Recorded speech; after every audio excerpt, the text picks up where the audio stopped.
Hello friends, कैसे हो आप। आई होप सो आप बहुत बढ़िया होंगे और अपनी पढ़ाई भी कंटिन्यू कर रहे होंगे। आज का जो अपना सेशन रहेगा वो रहेगा सिंधु नदी तंत्र के बारे में। कल हमने ब्रह्मपुत्र नदी और उससे पहले गंगा नदी तंत्र के बारे में विस्तार से पढ़ लिया था। आज हम पढ़ेंगे सिंधु नदी तंत्र के बारे में। सिंधु नदी की जो सहायक नदियां हैं उसकी और सिंधु नदी के अपवाह क्षेत्र के बारे में हम विस्तार से जानेंगे। पंज नदी किसे कहते हैं उसके बारे में, और जो सिंधु नदी का अपवाह तंत्र है उसको विस्तार से समझेंगे। तो हम शुरू करते हैं। सिंधु नदी तंत्र। सिंधु नदी तंत्र की प्रमुख सहायक जो प्रमुख नदी है वो है सिंधु नदी। सिंधु नदी का जो उद्गम होता है वो मानसरोवर झील तिब्बत से होता है। मानसरोवर झील तिब्बत से इसका उद्गम होने के बाद कौन सी झील है, मानसरोवर झील तिब्बत से इसका उद्गम होता है और ये भारत में प्रवेश करती है। कहां से करती है, दमचौक से, जो हिमालय में क्षेत्र है वहां से प्रवेश करती है नंगा पर्वत को काटकर। ये 5181 मीटर, कितना, 5181 मीटर गहरा गार्ज बनाती है। क्या बनाती है, गहरा गार्ज बनाती है और ये भारत में प्रवेश करती है। इसके बाद में ये भारत में बहती हुई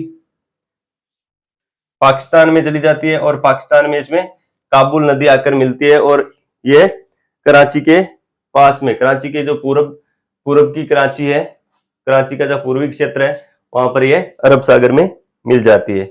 इसकी जो कुछ सहायक नदियां हैं वो है जिसमें झेलम है, चिनाब है, रावी, व्यास और सतलज इसकी प्रमुख सहायक नदियां हैं। सतलज इसमें से सबसे लंबी सहायक नदी है। उसके बाद में है चिनाब। चिनाब की जी सहायक नदियां झेलम और रावी। इन सब नदियों को पंच नदी नाम से जाना जाता है। पंचनद में कौन कौन सी नदियां आती है, सतलज नदी, रावी नदी, झेलम, व्यास और चिनाब। इन सबको पंच नदी के नाम से जाना जाता है। सतलज हो गई, रावी हो गई, झेलम, व्यास और चिनाब। जिनमें से झेलम नदी वेरीनाग शेषनाग झील से निकलती है। कहां से निकलती है, शेषनाग झील से निकलती है।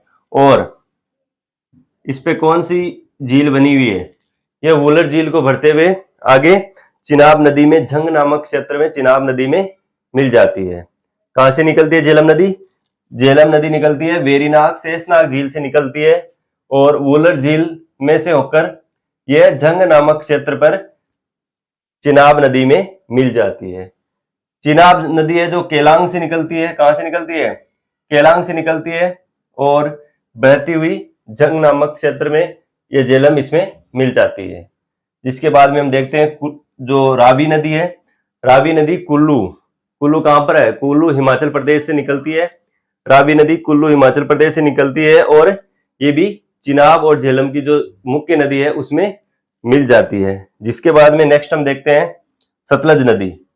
सतलज नदी कहां से निकलती है, सतलज नदी निकलती है राक्षस ताल तिब्बत से निकलती है। कहां से निकलती है, राक्षस ताल तिब्बत से सतलज नदी निकलती है।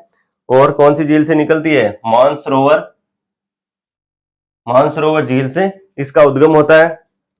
यह सिपकल्ला दरे से भारत में प्रवेश करती है। कौन सी दरे से भारत में प्रवेश करती है, सिपकल्ला नामक दरे से भारत में प्रवेश करती है। और भारत में प्रवेश करने के बाद इसमें एक नदी आकर मिलती है, व्यास नदी। कौन सी नदी, व्यास नदी आकर मिलती है जो रोहतांग दर्रा व्यास कुंड से इसका उद्गम होता है। कहां से होता है, रोहतांग दर्रा व्यास कुंड से व्यास नदी का उद्गम होता है और ये इसमें मिल जाती है। और सतलज नदी बाद में मिठानकोट नामक स्थान पर सिंधु नदी में मिल जाती है।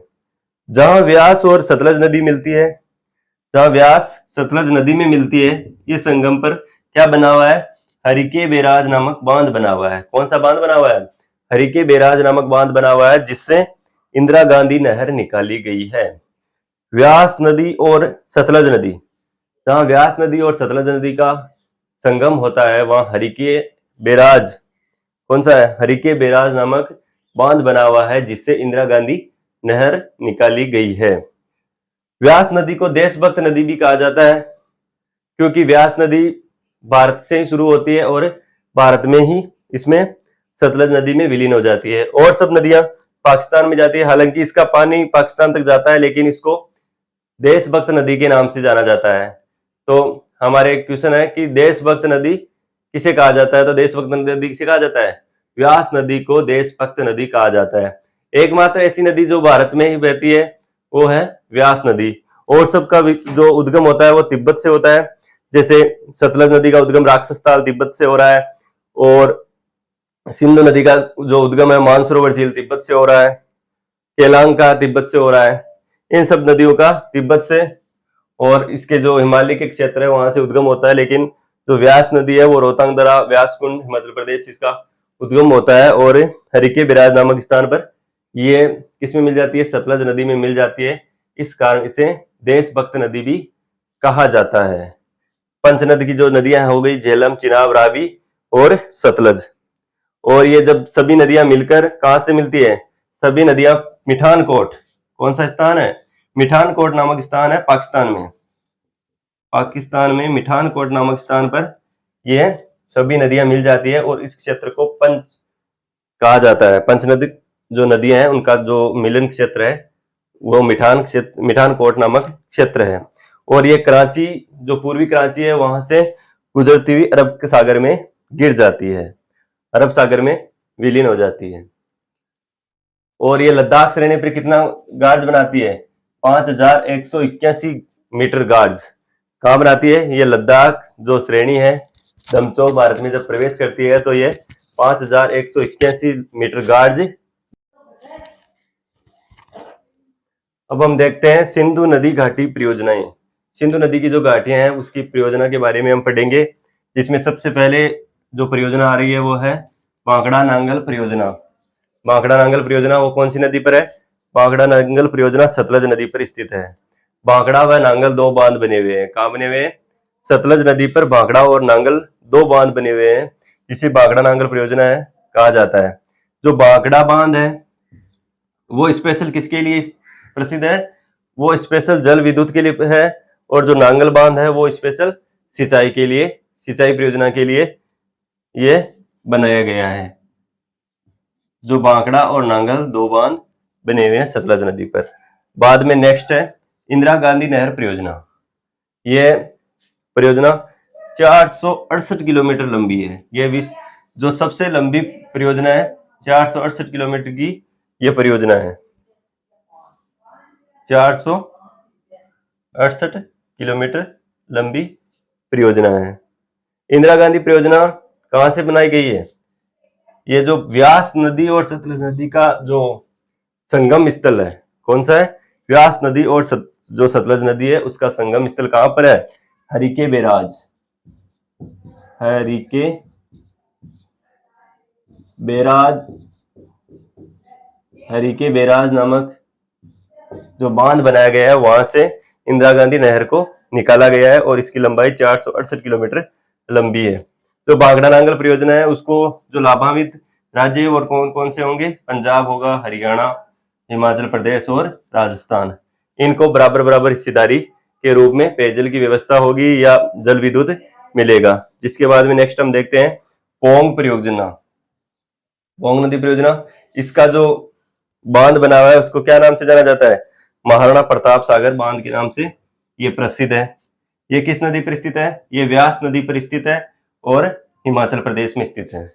पोंग परियोजना कहां से निकलती है? हिमाचल प्रदेश से और व्यास नदी पर बनाया गया है महाराणा प्रताप सागर बांध। इसका जो प्रसिद्ध नाम है पोंग परियोजना का वह है महाराणा प्रताप सागर बांध। अब सिंधु की नदी की जो तीसरी परियोजना है वो है चमेरा परियोजना, जो कहां से है? हिमाचल प्रदेश में स्थित है। थीन परियोजना जो पंजाब व हिमाचल प्रदेश में, थीन परियोजना पंजाब व हिमाचल प्रदेश में। नाथपा झाकरी परियोजना कहां तक, कौन सी नदी पर स्थित है? नाथपा झाकरी परियोजना सतलज नदी पर हिमाचल प्रदेश में स्थित है। और नेक्स्ट है सलाल परियोजना जो चिनाब नदी पर स्थित है जम्मू कश्मीर में। सलाल परियोजना चिनाब नदी जम्मू कश्मीर। बगलियार परियोजना ये भी चिनाब नदी जम्मू कश्मीर में स्थित है।